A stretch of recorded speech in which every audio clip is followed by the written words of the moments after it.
नमस्कार, मैं हूं शशि। आइए झारखंड के टॉप 25 प्रमुख खबर जानते हैं। झारखंड विधानसभा में NEVA सेवा केंद्र का उद्घाटन। झारखंड के मुख्यमंत्री हेमंत सोरेन ने बुधवार को झारखंड विधानसभा में आयोजित षष्ठम विधानसभा के पंचम सत्र 2026 के दौरान राष्ट्रीय ई-विज्ञान एप्लीकेशन NEVA परियोजना के तहत प्रशिक्षण एवं टैबलेट वितरण कार्यक्रम में हिस्सा लिया। इस अवसर पर उन्होंने झारखंड विधानसभा में NEVA सेवा केंद्र का उद्घाटन किया। मुख्यमंत्री हेमंत सोरेन ने अपने संबोधन में कहा है कि झारखंड विधानसभा में NEVA सेवा केंद्र की शुरुआत के साथ एक नए अध्याय का शुरुआत हुआ है।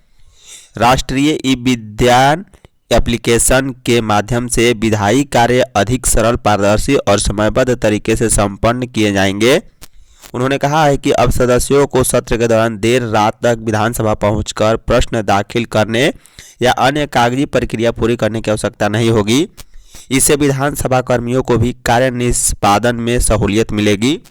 हेमंत सोरेन ने इस अवसर पर बताया है कि देश के लगभग 20 राज्यों की विधानसभाओं में NEVA के माध्यम से डिजिटल और पेपरलेस कार्य प्रणाली की शुरुआत हो चुकी है।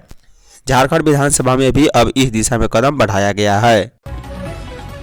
दुमका में दोहरा हत्याकांड, मां बेटी का शव बरामद। दुमका शहर के वीर कुंवर सिंह चौक के समीप स्थित पुलिस निरीक्षक कार्यालय के पीछे मां और बेटी का शव बरामद होने से इलाके में सनसनी फैल गई है। शहर के अत्यंत व्यस्त और संवेदनशील माने जाने वाले क्षेत्र में हुई इस वारदात ने लोगों को अस्तबद्ध कर दिया है। घटना के बाद क्षेत्र में दहशत और आक्रोश का माहौल है। प्रत्यक्षदर्शियों के अनुसार सुबह स्थानीय लोगों की नज़र जब दोनों शव पर पड़ी तो तत्काल नगर थाना पुलिस को सूचना दी गई। सूचना मिलते ही पुलिस मौके पर पहुंची और पूरे क्षेत्र की घेराबंदी कर जांच शुरू कर दी है। घटनास्थल की परिस्थितियां संदिग्ध बताई जा रही है। महिला के कपड़े अस्त व्यस्त पाए गए हैं, जबकि बच्ची के नाक से खून निकलने के निशान मिले हैं। प्रथम दृश्यता मामला हत्या का प्रतीक हो रहा। वहीं परिस्थितियों को देखते हुए दुष्कर्म या दुष्कर्म के प्रयास के दौरान विरोध करने पर हत्या की आशंका जताई जा रही है। हालांकि पुलिस अधिकारियों ने स्पष्ट किया कि पोस्टमार्टम रिपोर्ट आने के बाद ही मौत के कारणों की आधिकारिक पुष्टि की जाएगी।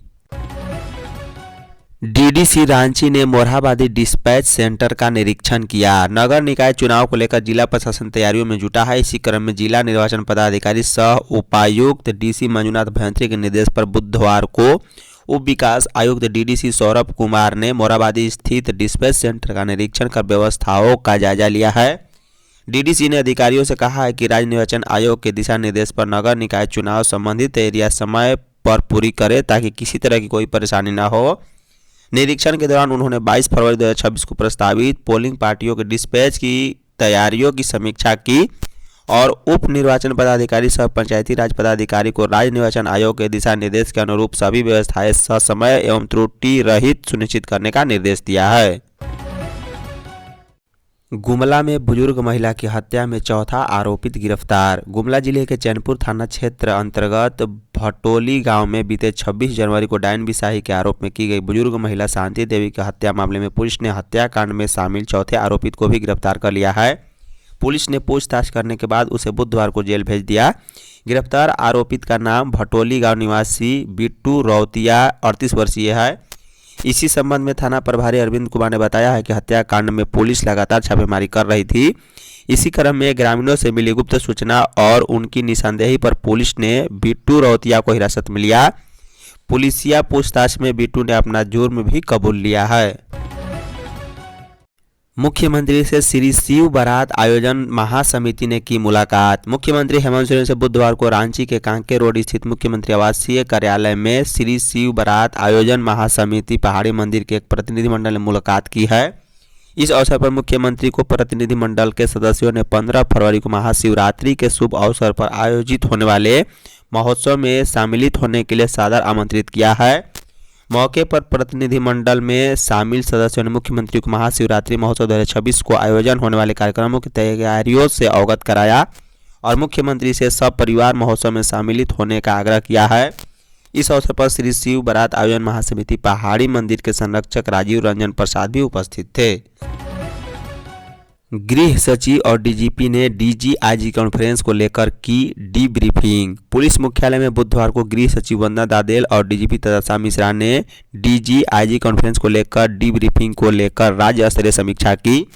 इस दौरान गृह सचिव और डीजीपी ने पुलिस अधिकारियों को कई अहम दिशा निर्देश दिया।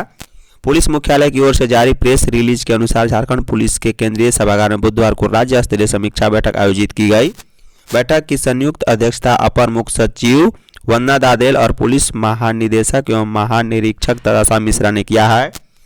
डीजीआईजी कॉन्फ्रेंस 2025 के मद्देनजर आयोजित इस डीब्रीफिंग बैठक में नए आपराधिक कानून के अनुपालन से लेकर नक्सल प्रभावित क्षेत्रों में कल्याण कार्यों तक कई अहम मुद्दों पर चर्चा की गई।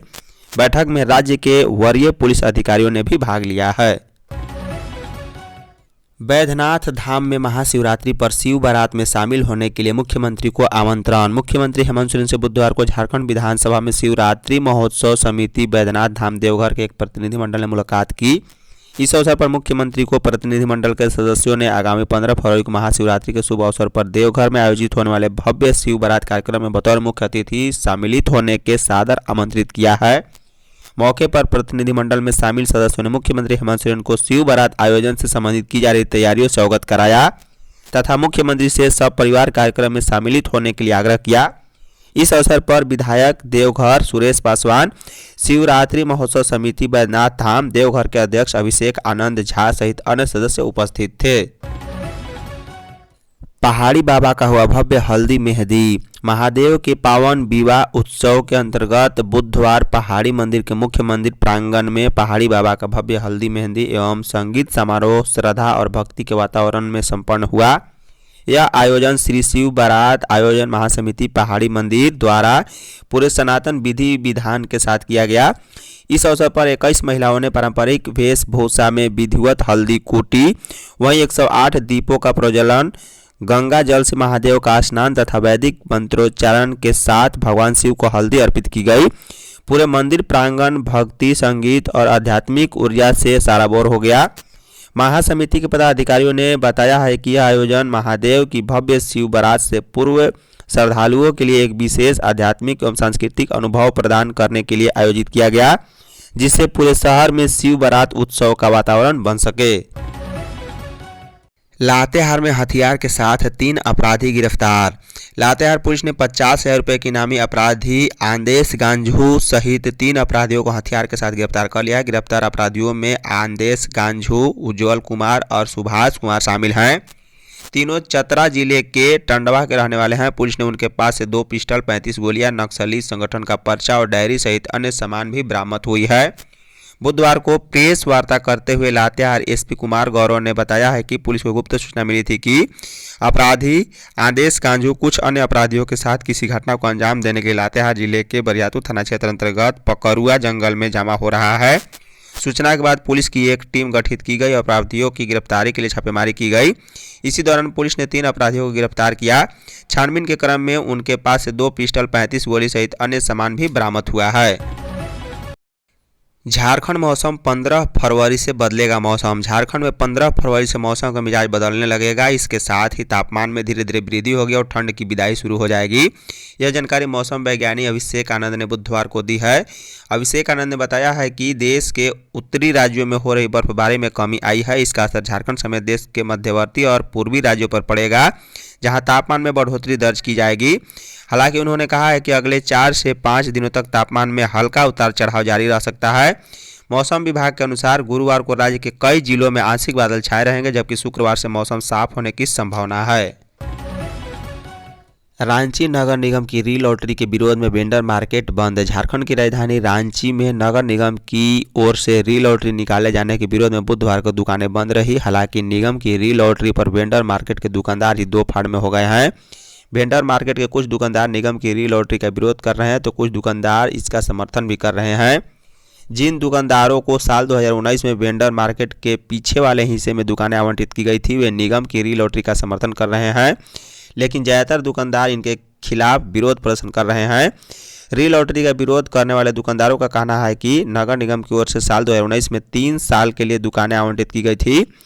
3 साल बाद उसे रिन्यूअल किया जाना है, लेकिन नगर निगम आवंटित दुकानों को रिन्यूअल करने के बजाय री लॉटरी निकाल रहा है। निगम की ओर से ऐसा किया जाना वेंडर मार्केट के दुकानदारों के साथ अन्याय है। धनबाद को मिली पहली होली स्पेशल ट्रेन। धनबाद को पहली होली स्पेशल ट्रेन मिल गई है। रेलवे ने दुर्ग से मधुबनी के बीच होली स्पेशल ट्रेन चलाने की घोषणा कर दी है। दुर्ग से 1 और मधुबनी से 2 मार्च को चलेगी। ट्रेन का ठहराव कतरास, चंद्रपुरा व बोकारो में भी होगा। इस ट्रेन में आरक्षित श्रेणी के स्लीपर व थर्ड एसी कोच जुड़ेंगे। दुर्ग से चलने वाली ट्रेन में टिकटों की बुकिंग शुरू हो गई है। बता दें 08753 दुर्ग मधुबनी स्पेशल दुर्ग से 1 मार्च 28 फरवरी की देर रात 12:30 पर खुलेगी। वहीं अगले दिन दोपहर 3:10 पर बोकारो, 3:38 पर चंद्रपुरा और शाम 4:10 पर कतरास एवं शाम 5 बजे धनबाद आएगी। मधुबनी अगले दिन सुबह 4:45 पर पहुंचेगी। गुमला चैनपुर मुख्य मार्ग पर बस पलटी, 2 दर्जन घायल। गुमला चैनपुर मुख्य मार्ग पर पुराना शंख घाट मोड़ के समीप बुधवार को भीषण सड़क हादसा हो गया है। पीएन मेहता नामक यात्री बस अनियंत्रित होकर पलट गई।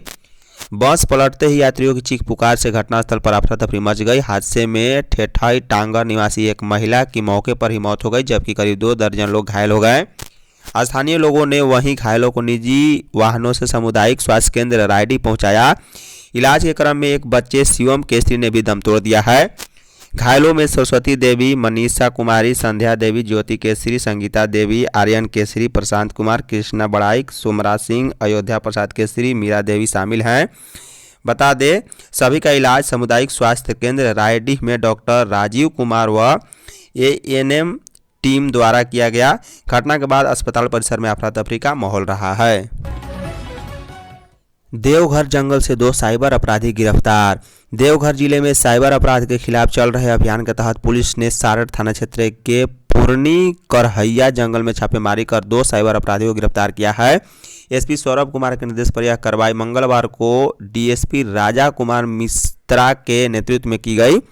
गुप्त सूचना के आधार पर पुलिस की टीम ने जंगल में दबिश दी और वहां साइबर ठगी में लिप्त 2 युवकों सुमन कुमार दास व अजीत दास को पकड़ लिया है। पुलिस ने उनके पास से 2 मोबाइल फोन व 3 सिम कार्ड जब्त किए हैं। प्रारंभिक जांच में सामने आया है कि दोनों युवक Flipkart, Amazon, Airtel payment bank सहित अन्य कंपनियों के फर्जी कस्टमर केयर अधिकारी बनकर लोगों को ठगते थे। गढ़वा के भाजपा विधायक सत्येंद्र नाथ पर आरोप तय। सड़क निर्माण में फर्जी चालान से अवैध निकासी में गढ़वा से भाजपा के वर्तमान विधायक और कलावती कंस्ट्रक्शन प्रणाली के निदेशक रहे सत्येंद्र नाथ तिवारी पर बुधवार को आरोप तय किया गया। वर्ष 2003-04 के इस मामले में सीबीआई के विशेष न्यायाधीश योगेश कुमार की अदालत ने आरोप तय किया है। सीबीआई ने इस मामले में 2009 में प्राथमिकी दर्ज की थी। जांच में पाया गया था कि कलावती कंस्ट्रक्शन ने सड़क निर्माण में बिटुमिन अलकतरा के नाम पर 114 चालान प्रस्तुत किए थे, जिनमें से 61 फर्जी निकले हैं। इन फर्जी चालानों पर करीब 2.23 करोड़ रुपए अवैध भुगतान हुआ था। बतौर कंपनी निदेशक सत्येंद्र नाथ तिवारी पर आरोप है कि उन्होंने साजिश रच फर्जी बिल से आर्थिक लाभ लिया। मामले में आरोपी की डिस्चार्ज याचिका कोर्ट पहले ही खारिज कर चुका है। जेपीएससी अभ्यर्थियों को उम्र सीमा में छूट की संभावना कम। जेपीएससी द्वारा आगामी संयुक्त असैनिक सेवा प्रारंभिक प्रतियोगिता परीक्षा 2025 में हजारों अभ्यर्थियों को उम्र सीमा में छूट की संभावना अब कम दिख रही है। कार्मिक एवं प्रशासनिक सुधार विभाग ने उम्र सीमा में छूट देने का प्रस्ताव मुख्य सचिव के माध्यम से मुख्यमंत्री हेमंत सोरेन को भेजा था। जानकारी के मुताबिक मुख्यमंत्री ने बगैर किसी निर्देश के मंगलवार को कार्मिक विभाग को फाइल लौटा दी है। इसमें मुख्यमंत्री की ओर से कार्मिक विभाग को कोई नया निर्देश नहीं दिया गया। मंत्रिपरिषद की स्वीकृति के लिए मुख्यमंत्री को भेजी गई फाइल पर सिर्फ स्थगित शब्द की टिप्पणी की गई है। इस तरह उम्र सीमा में छूट देने की संभावना छीन हो गई। बता दें कि उक्त प्रतियोगिता परीक्षा विज्ञापन में अभ्यर्थियों के लिए अधिकतम एवं न्यूनतम आयु सीमा का कट ऑफ डेट 1 अगस्त 2026 रखा गया है। परीक्षा फॉर्म भरने की अंतिम तिथि 14 फरवरी है। अभ्यर्थियों का कहना है कि इससे पहले झारखंड संयुक्त असैनिक सेवा प्रतियोगिता परीक्षा 2023 11वीं से 13वीं में शामिल होने वाले अभ्यर्थियों के लिए अधिकतम उम्र सीमा की गणना की तिथि 1 अगस्त 2017 एवं न्यूनतम उम्र सीमा की गणना 1 अगस्त 2024 के आधार पर की गई थी। आधार अपडेट में स्कूली बच्चों को नहीं लगेगा कोई शुल्क। झारखंड के सरकारी स्कूलों में पढ़ रहे छात्र छात्राओं के आधार अपडेट में अब कोई शुल्क नहीं लगेगा। शुल्क की वजह से आधार अपडेट नहीं हो पा रहा था। 7 से 15 वर्ष के छात्र छात्राओं के लिए यह शुल्क नहीं लिया जाएगा। सितंबर 2026 तक आधार अपडेट कराने वाले इस उम्र के बच्चों को निर्धारित शुल्क नहीं देना होगा। वहीं 5 से 7 साल और 15 से 17 साल के बच्चों का पूर्व से आधार अपडेट में शुल्क नहीं लगता है। बता दें कि झारखंड शिक्षा परियोजना परिषद के राज्य परियोजना निदेशक शशि रंजन ने इस बाबत सभी जिलों को निर्देश दे दिया है। उन्होंने स्पष्ट किया है कि 7 से 15 वर्ष तक के छात्र छात्राओं को बायोमेट्रिक अपडेट अति आवश्यक है। इसे मिशन मोड में कराए जाने की आवश्यकता है। 30 सितंबर 2026 तक कोई शुल्क नहीं लगना है। ऐसे में सभी जिलों में यह सुनिश्चित किया जाए कि आधार बायोमेट्रिक अपडेशन में कोई शुल्क नहीं लिया जाए। बिहार शिक्षक भर्ती के लिए 46,000 रिक्तियां भेजी गई। बिहार में चौथे चरण यानी टीआरई 4 में 46,000 शिक्षक बहाल होंगे। मार्च में विज्ञापन जारी होगा।